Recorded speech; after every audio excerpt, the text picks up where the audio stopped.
And we are live. This is Tropics Watch for August 23rd, 2020. It is now 3:01 Central Time. It is 4:01 for you guys watching us in the Eastern Time Zone. And we got plenty to get to today. We got Hurricane Marco pushing through the Gulf, pushing through the Gulf here. See, there's Western Florida. This is where Marco is, right here. We can see the broad circulation within there. Obviously, the Gulf is the warm Gulf. The Gulf is very warm. We can see a whole bunch of convection developing with Marco. Obviously, this is where we're seeing all that hurricane force winds. We can see the circulation within that area. It may be hard to tell, but we can see kind of the spiraling effect within there, and obviously the strongest winds are kind of wrapping in on the southern end. So here's that satellite loop, and we're going to get that out of the way. Oh, I see. We're not at 100% zoom. But yeah, definitely looking pretty strong there. The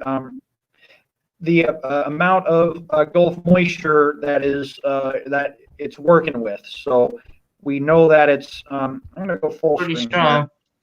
here. Yeah. So yeah, we can see the satellite there.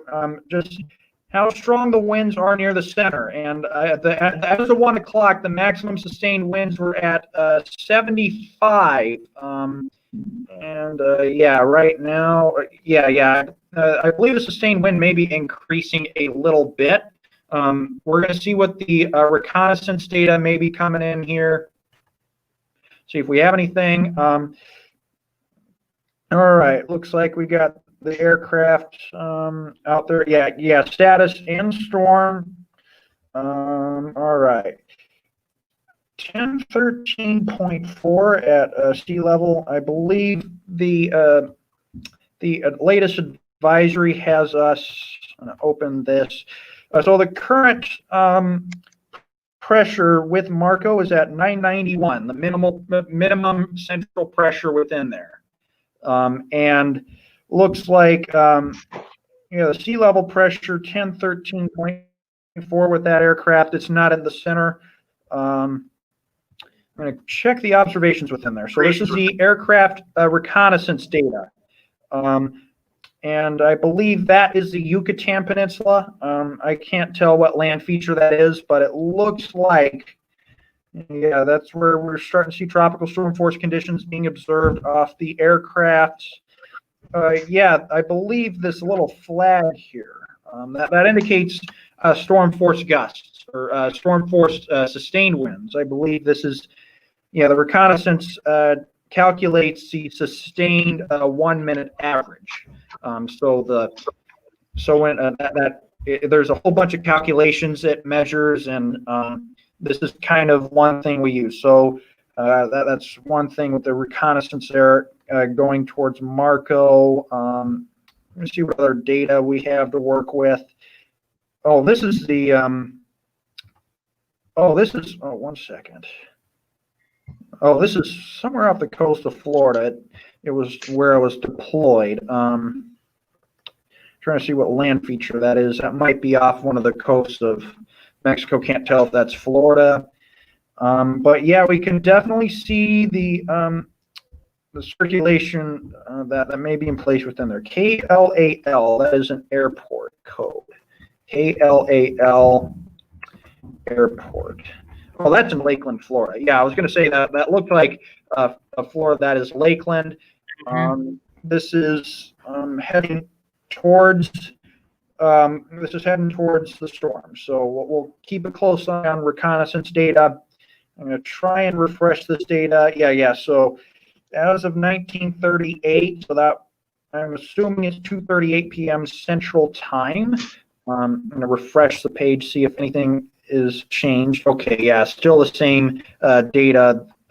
I think sometimes, when you're in a storm, obviously it uses satellites to update the data, and sometimes whenever this gets updated, this might be 138.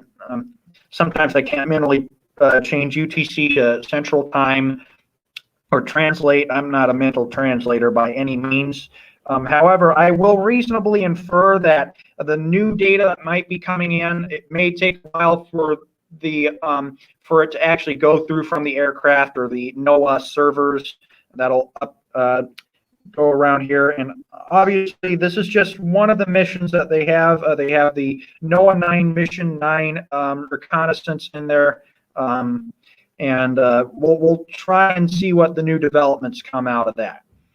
But yeah, as we can see, looks like right in there. That's where we can see one of the stronger spiraling downdrafts within there, and obviously the center's right in there. And yeah, we're going to be eyeballing Louisiana here.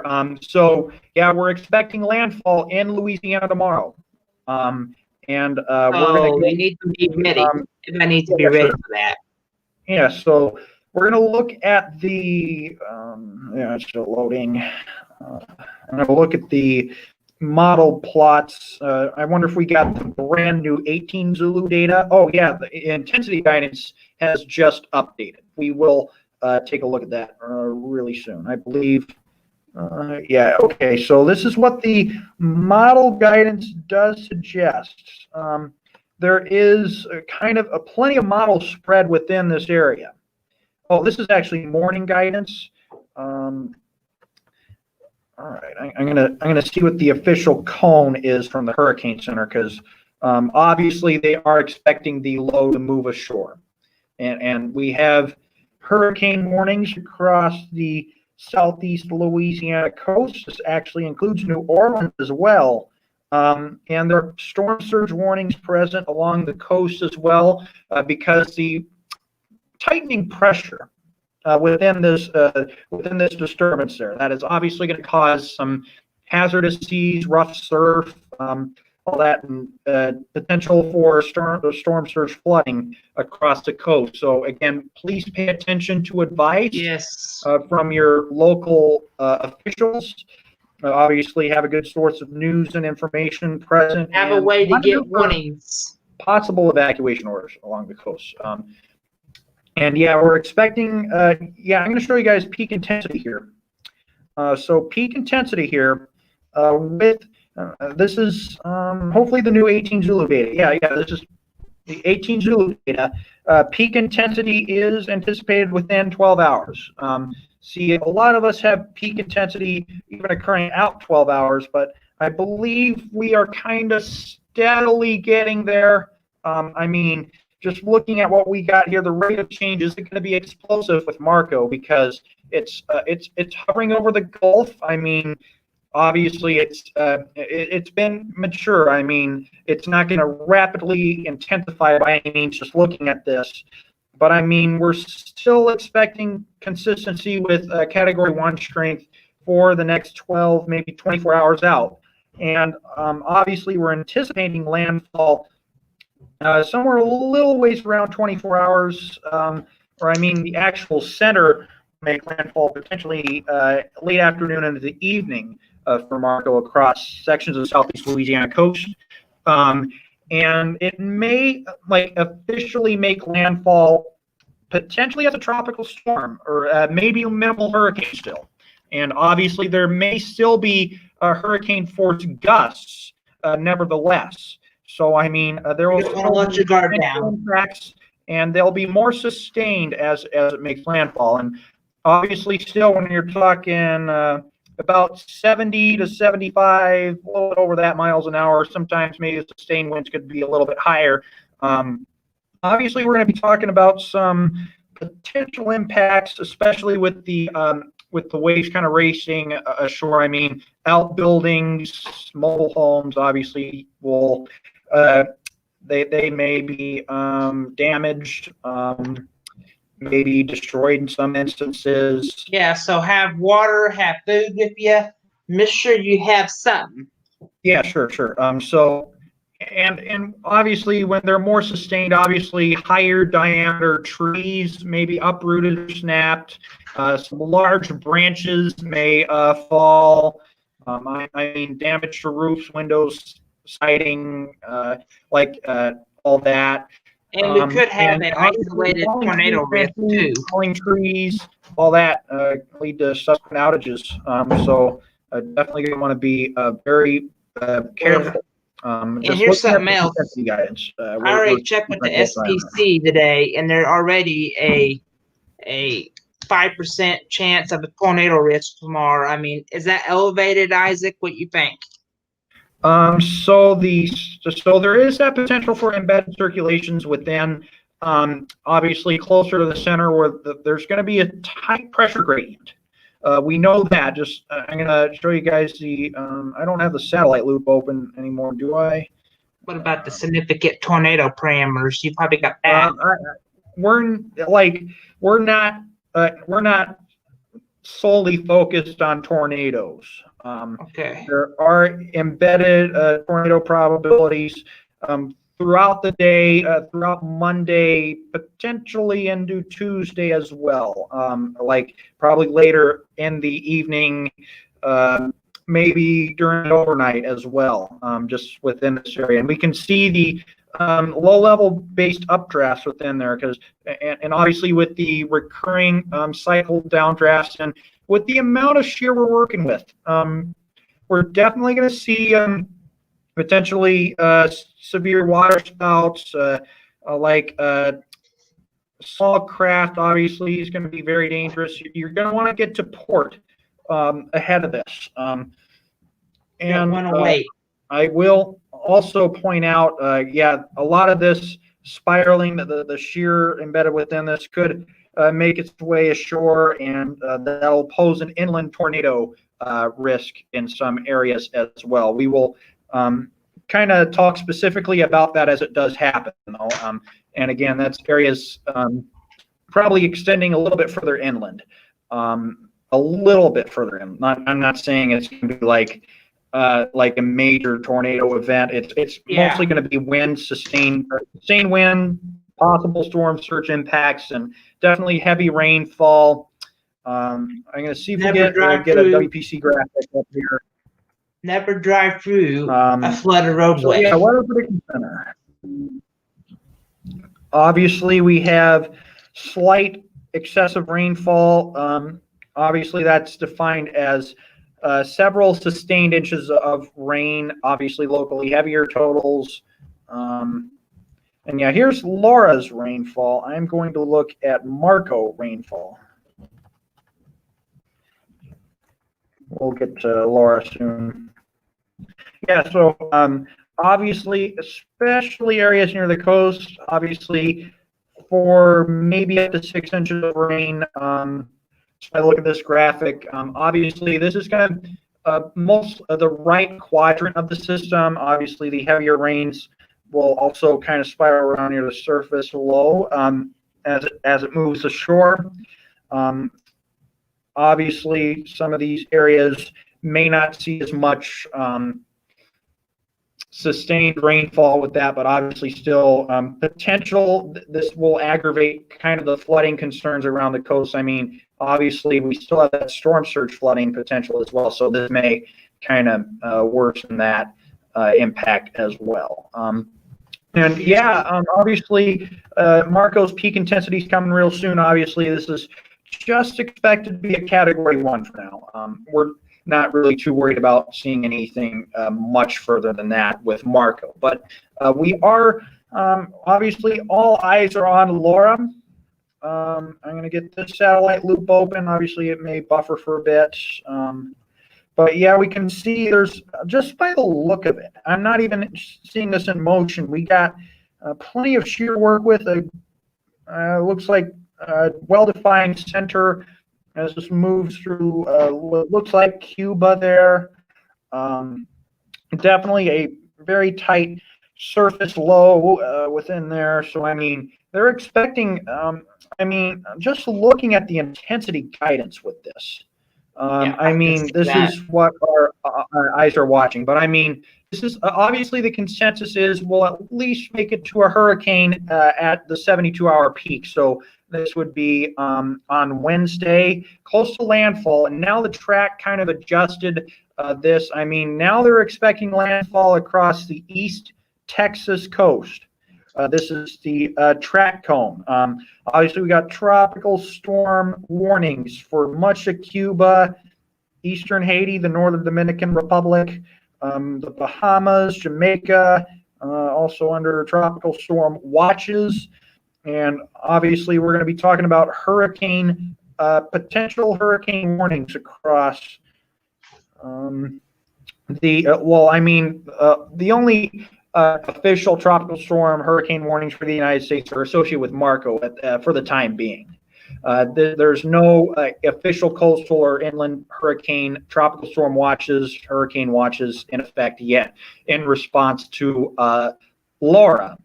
We anticipate that potentially tonight into tomorrow, we'll probably see some alerts popping up once we get a more confident track. Several days ago, we were anticipating potential landfall further east. Now it's been trending much further west.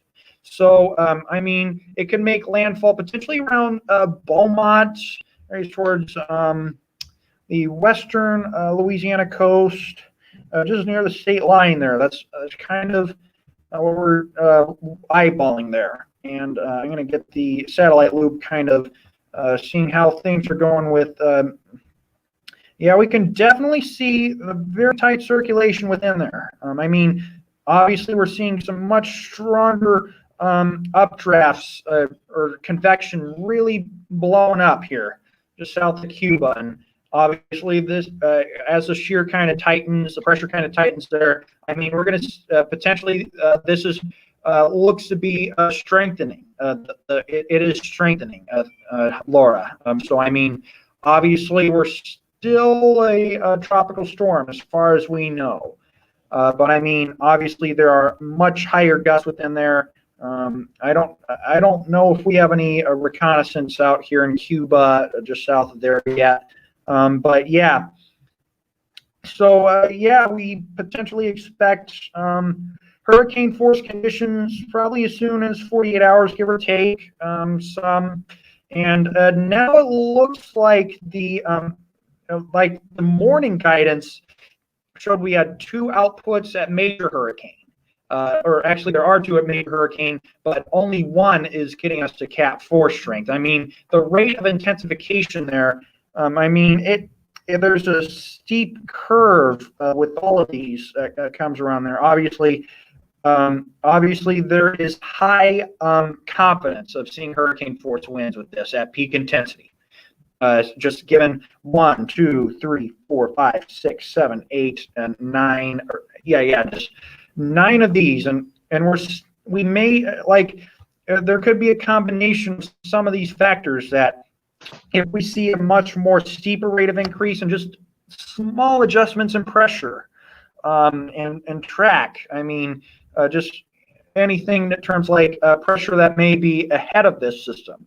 It can make quite the difference as opposed to where we may just see a borderline Cat 3. Maybe it could be, maybe we could go into Category 4 strength as well. And some model interpretations, not saying, obviously, this is intensity guidance. It is not entirely out of the realm of possibility. It may go into maybe the higher end Category 4. And there is a very low chance of seeing Cat 5 strength, according to some of our model projections as well. But again, this is just one model output. You got to watch all of them, don't you? Obviously, we can see it has to do with if the pressure does get this low, and obviously the winds are more packed together. Some of the gusts may be stronger, but if they're even more sustained, that is the concern. Obviously, we can see the pressure really tightening down with this model output. We can see 926. That's what the output is on this. But, I wonder what the pressure is on HWRFP. I'm going to open this in a different tab and see if we get the same benchmark. No, that one's at 926 too.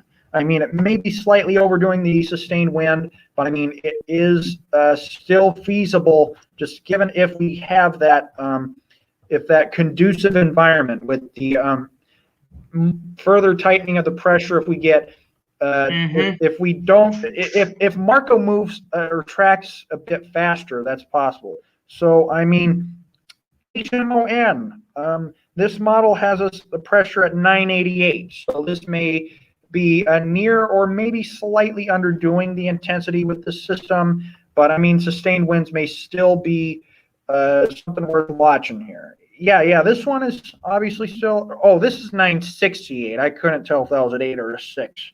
But yeah, we can definitely tell pretty soon, won't we? Maybe a Cat 2 strength pre-landfall. Just looking at what that one says. I mean, just making an interpretation of that. I mean, obviously, we're going to want to watch the GFS as well. Look at that hook there. It looks pretty scary to me. Yeah, so, yeah, we can see now the GFS shows even lower pressure. No, a little bit higher, rather. I was still thinking 980. This one's 971. Still showing embedded further sustained wind impacts, probably Category 1, borderline Category 2. Again, GFS and HREF, probably two of the ones we're going to composite.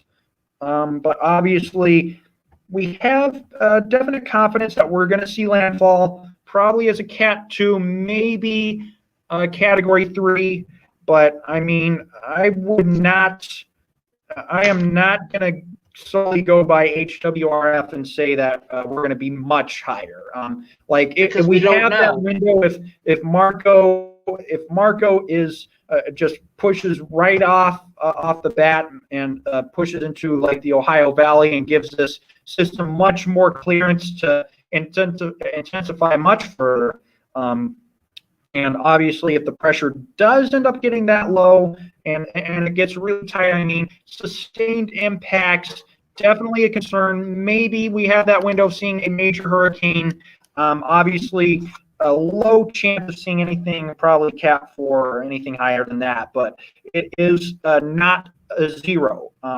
Again, yeah, it's not zero, folks. There's low confidence, but potentially that's happening. And there's areas such as Beaumont in Texas. I mean, that could potentially see that impact, but I mean, it may still be as hurricane status. Maybe we'll see plenty of inland hurricane tropical storm force conditions, even heading into the more central parts of the Texas-Louisiana borders, maybe. And I'm going to pull up this track data again, see the projections maybe say that Thursday morning we'll still be seeing some hurricane force conditions within that area, but obviously heading into later in the day on Thursday, obviously the pressure is really going to, obviously there's no more water to work with. And then it weekends, obviously, potentially as a post-tropical depression here, or the tropical remnants pushing through northern Arkansas, the Ozarks, and this area of storms, obviously, we're eyeballing the Illinois Valley areas towards the Great Lakes. Potentially, that's where we're looking at, potentially during the weekend, with more showers and storm coverage, potentially that as well. But again, the hurricane force conditions, I mean, the tropical storm force conditions may occur over a broad area, and similar hazards may persist for several days. Just with Marco and Laura combined, we're going to be very mindful about that. And I will take this really seriously. Yeah, sure. So, I mean, you're definitely going to want to have supplies. I mean, it may be too dangerous to drive on the road. You don't want anybody on the road. So make sure you have critical supplies. I mean, please do not panic or rush out to the store. Obviously, it's not worth it right now. Material, we want to make sure that everyone, even in the midst of the more dangerous conditions, will still have access to critical supplies like bread, milk, and again, this is why we are only making inferences as to what could happen here. We are not fortune tellers, we're forecasters. So even though we are treating this like making inferences, that this obviously on the best case scenario, we're probably just going to see high-end Category 2 strength. and not everyone's going to see the major impacts, and maybe the track could adjust and could spare some areas better than other areas. So we're going to want to be very mindful and careful Yeah, about and make that. sure you have flashlights in case you lose power.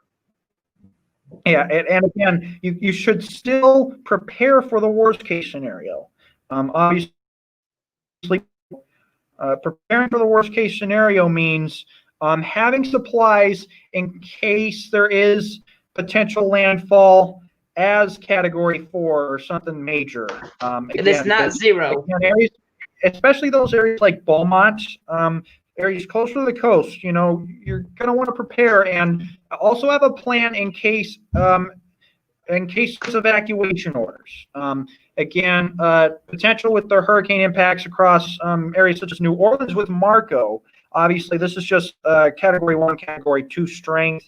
I mean, obviously, there's areas that the bayous and the mouth of the Mississippi Delta, obviously, a lot of those areas could see minor flooding impacts, but obviously it's mostly rain and storm surge. So, like, if you live along the coast, you're going to want to move somewhere to like board up conditions, and obviously plan to evacuate, but obviously plan to evacuate, but know when to leave. Yes, do not wait. When officials instruct you to, but nevertheless, there's going to be a high number of people trying to migrate from an area. So maybe you may experience travel delays. So obviously, you're going to want to pay attention to obviously changing traffic conditions and listen to the radio for important news updates. Or your weather radio. See if the Department of Transportation has any bulletins they may issue in terms of if I don't know the chances they may enact contraflow on some major roadways. So like hurricane evacuation routes, some interstates or major United States highways. Sometimes that's what happens in hurricanes, and we all know what happened in Katrina. It really turned everything up. Roadways heading in and out of New Orleans. That's what they did. Yeah, I mean, just pay attention to changing traffic conditions if there is any need to leave an area. But again, at the same time, just looking at the projected track impacts and whatnot, obviously for those that are a little bit further inland, I mean, in a sustained building or like a site-built home or business, you should be fine. But you're going to want to, again, pay attention. See yourself in a more interior part of the home, away from the exterior walls, and obviously have access to the basement and critical news information, because there's a chance that power could go out, maybe cell service could be interrupted. Yeah. So you're going to want to have or internet service too, radios and all that stuff as well, because again, you're going to want to pay attention to situations as well, because if one critical information source goes off, you're going to want to rely on another. So, obviously, just pay attention to areas. If obviously disaster relief efforts may happen in some areas, worst case scenario, if that does happen. So, just depending on disaster relief efforts, you're going to want to pay attention to obviously your local officials and whatnot, and have a way to contact them and see if it is safe to return. If one area was damaged or hit harder than another, so it's best to use a concise judgment and some common sense. Very prudent doing so. And here's another thing I was going to say, Isaac. If you see flooding, do not drive your car through a flooded roadway. This water is going to be deep, folks. We could see, like Isaac saying, we could see storm surge with heavy rainfall and that. And those barricades are up for some reason. So just please do not go through that. I mean, people drown every year from flooding, right, Isaac? Yeah. Obviously closer to the coast, that's going to be mostly that's going to be the issue around the coast and maybe areas closer to the Mississippi River with Marco. With Laura, obviously, there's going to be some heavier rainfall. They're advising the potential for locally heavy rains that could push into areas into the Ozarks and stuff as well, maybe into late week into the weekend. We're going to want to pay a little bit closer attention to that. I mean, we could see potentially several inches of rain, maybe higher totals and thunderstorms. So pay attention to forecast developments and whatnot. There could be trees coming down too. That's kind of if we get a lot of rain, trees could come down easily because the roots are not going to hold too much, right? Yeah, right. I mean, obviously, if the branches are wet and obviously they could, branches can fall much easier, and we could see more subsequent disruptions in communications, utilities, and all that. So you're going to want, it's your best bet to, again, pay attention to information sources, prepare for the worst case scenario, but hope for the best case scenario. Yep. We are not fortune tellers, we're forecasters, and interpret that towards every weatherman. If one person says it may landfall as a Category 5, and it doesn't turn out that way, or rather I say, sometimes people can say it could become a Category 2, but sometimes another thing happens. So we're just making inferences by saying that. We're not trying to scare everybody. Differently. This is a broad scientific community, it's a scientific effort.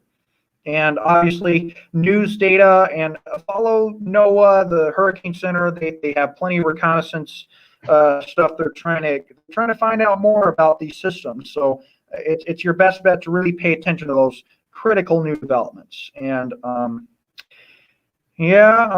obviously, if anyone does have any comments or concerns or any general questions overall, please reach out to any of our pages. And I guess we got to what we needed to cover mostly for today. And JD, do you have anything else before we close out?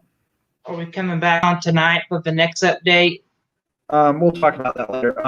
Anyhow, this has been Tracking the Tropics for August 23rd, 2020. If we do see any major new developments, expect us to be back on later this evening, but we should be back on tomorrow, potentially around noon, to discuss potential landfall concerns. The feed, as it gets there, we will be doing continuous coverage throughout the day tomorrow.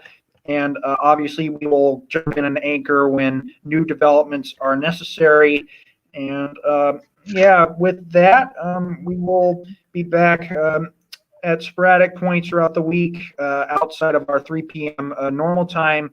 This has been Tropics Watch for August 23, 2020, and we will see you soon. Take care. Be safe.